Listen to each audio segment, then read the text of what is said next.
Hello bachcho, let's read this question. Question says the reaction A aqueous converting to B aqueous plus C aqueous is monitored by measuring optical rotation of reaction mixture at different time interval. Species A, B and C are optically active with specific rotations 20 degree, 30 degree and minus 40 degree respectively. Starting with pure A, if the value of optical rotation was found to be 2.5 degree after 6.93 minutes and optical rotation was minus 5 degree after infinite time, find the rate constant for the first order conversion of A into B and C. तो ये क्या है, degree specific rotation का case है। तो यहाँ पे की कॉन्सेप्ट देखो क्या यूज करेंगे। क्वेश्चन में मेंशन्ड है कि ये कैसी ऑर्डर रिएक्शन है, फर्स्ट ऑर्डर कन्वर्जन है, ठीक है। तो की कॉन्सेप्ट जैसे कि इंटीग्रेटेड रेट लॉ एक्सप्रेशन हम for the first order reaction क्या लिखते हैं, k is equals to 1/t 2 point, here it is 2.303 log initial concentration divided by concentration at time t, ऐसे लिखते हैं। बट यहाँ पे क्या है, हमें यहाँ पे कंसंट्रेशन गिवन नहीं है, हमें स्पेसिफिक रोटेशंस की वैल्यू गिवन है। तो कैसे लिखेंगे, क्या रिएक्शन है पहले तो वो लिखो। ए एक्वस कन्वर्ट हो रहा है किसमें, B aqueous plus C aqueous में, ठीक है। तो सपोज यहाँ पे at time is equals to 0, यानी इनिशियल टाइम में इसका ए नॉट कंसंट्रेशन होगा, ये 0 0।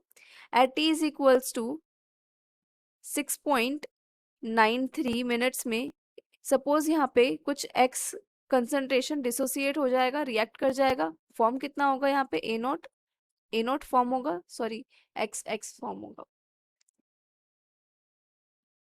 X and at infinite time क्या होगा, पूरा का पूरा रिएक्टेंट जो है वो रिएक्ट कर चुका होगा, ऑलमोस्ट कंप्लीट हो चुकी होगी रिएक्शन, एंड फॉर्म कितना हो जाएगा, ये ए नॉट एंड ए नॉट यहाँ पे फॉर्म हो जाएगा, ठीक है। तो यहाँ पे at t is equals to 0, यानी इनिशियल टाइम में स्पेसिफिक रोटेशन क्या है, इनिशियल आर ए के इक्वल, और इसकी वैल्यू कितनी गिवन है क्वेश्चन में, 20 डिग्री, ठीक है।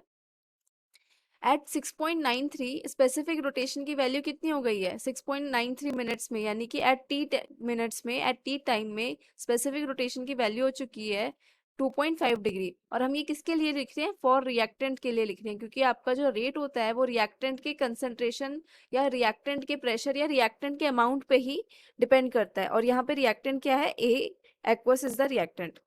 Eight infinite time or infinity specific rotation कितनी हो चुकी है, -5 डिग्री हो चुकी है, ठीक है। तो ये वो लिख दिया यहाँ सारा इन्फॉर्मेशन। अब यहाँ पे जो आपका एक्स है, जितना अमाउंट यहाँ पे रिएक्ट हुआ है वो एक्चुअली में किसके डायरेक्टली प्रोपोर्शनल होता है, initial specific rotation minus specific rotation at time T के। तो यहाँ पे हम लिख सकते हैं ए नॉट माइनस एक्स, एक्स को इस तरह से भी लिख सकते हैं, initial minus concentration at initial minus concentration at final will be directly proportional to what, r naught minus rt, okay। और यहाँ पे इनिशियल जो होगा ये वो किसके डायरेक्टली प्रोपोर्शनल होगा, r naught minus r infinity के। तो यहाँ पे ये जो टर्म है ए नॉट, उसको किससे रिप्लेस कर देंगे, r naught minus r infinity से। और ये जो ए नॉट माइनस एक्स है उसको किससे एक्स जो वैल्यू है उसको किससे रिप्लेस कर देंगे, r naught minus r t से।